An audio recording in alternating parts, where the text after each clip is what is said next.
तुम्ही त्यांचं उन्हाळा करताय विनाकारण? काय काय कोणी अधिकार दिला तुम्हाला? सत्तेवर बसवलं म्हणजे गोरगरिबांच्या मराठ्यांच्या पोरांना तुम्ही उद्ध्वस्त करणार का? सरकार यासाठी नसतं. सरकार हे नाव कमवायसाठी असतं, गोरगरीब जनतेचे प्रश्न सोडवण्यासाठी असतं. गोरगरिबांच्या लेकरांच्या पाठीवून हात फिरवणं ही सरकारची जबाबदारी असते. कारण मायबाप जसे असतात तसंच मायबाप सरकार सुद्धा असते. भूमिका आपल्या स्वतःच्या लेकरासारखीच महाराष्ट्रातल्या जनतेच्या लेकराची भूमिका सुद्धा मुख्यमंत्र्यांनाच निभावावं लागत असते. तुम्ही होरपळणार लोक दाखवा बसून 2 दिवस माझ संग तुम्ही उन्हात. मुख्यमंत्र्यांनी नाही मागत मागण्या, या 2 दिवस तुम्ही बसायला. सोपं नाही भाऊ हे.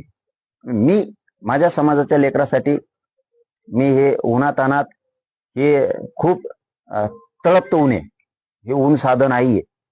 मे महिन्याचं हे ऊन आहे ते तळपतं ऊन म्हणतात ना, तसा आग ओकतोय सूर्यवरून, आग ओकतोय आग. आणि त्याच्यामध्ये आपल्या समाजाच्या लेकराच्या हितासाठी मी उन्हात तरफडतोय. उद्देश काय? मी सावलीत बसू शकलो असतो.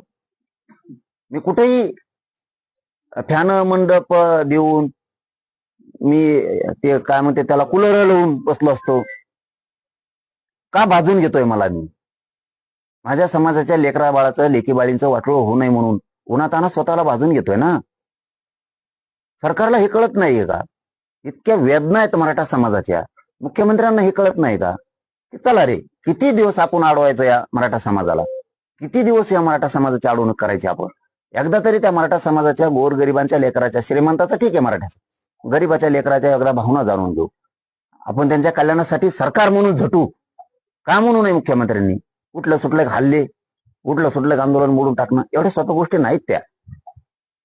तुम्ही म्हणता की आता फायनल आंदोलनाला जे विरोध करत होते त्या लोकांचा आता सुरू लागलाय की मनोज जरांगे पाटील हे भावनिक आंदोलन करून स्वतःला त्रास करून घेत आहेत. त्यामुळे जरांगे पाटलांना तात्काळ अटक केली पाहिजे, ताब्यात घेतलं पाहिजे. या ना, तुम्ही अटक करायला द्या, ताब्यात घ्यायला या तुम्ही, मग तुम्हाला कळल. ताब्यात तर घ्यायला तुम्ही. तुम्ही एक गोष्ट लक्षात ठेवा, त्यातले ताब्यात घेणे, अटक करणे, हल्ला करून आंदोलन मोडीत काढणे, या भाषा बंदच करा. हे स्वप्न बघायचं तुम्ही बंदच करा.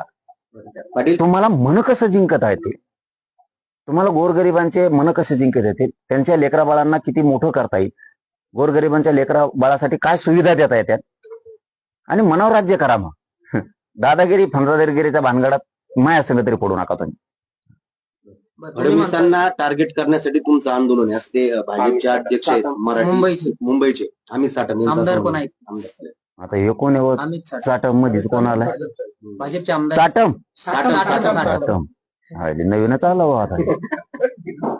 त्याला नंतर बघू. आता तुम्ही म्हणता की उपोषणाचा फायदा आहे, मात्र जरांगेंना उपोषणाची गरज भासणार नाही असं विखे पाटलांनी विश्वास व्यक्त केलाय. ठीक आहे ना, बघूयात ना त्यांचं काय मुख्यमंत्र्यांनी सांगितलं. आले असावेत का ते आज सरकारकडून सकारात्मक? आता तुमच्या साक्षीनच होणार आहे. प्रत्यक्ष बघितल्याशिवाय मी तरी काय उत्तर देऊ? काय म्हणलेत मुख्यमंत्री त्यांना, काय म्हणलेत 2 उपमुख्यमंत्री, शिष्टमंडळात कोण आहे, एकतर्फी शिष्टमंडळ आहे का, कसं आहे, सरकारचं शिष्टमंडळ आहे का, काय काय आता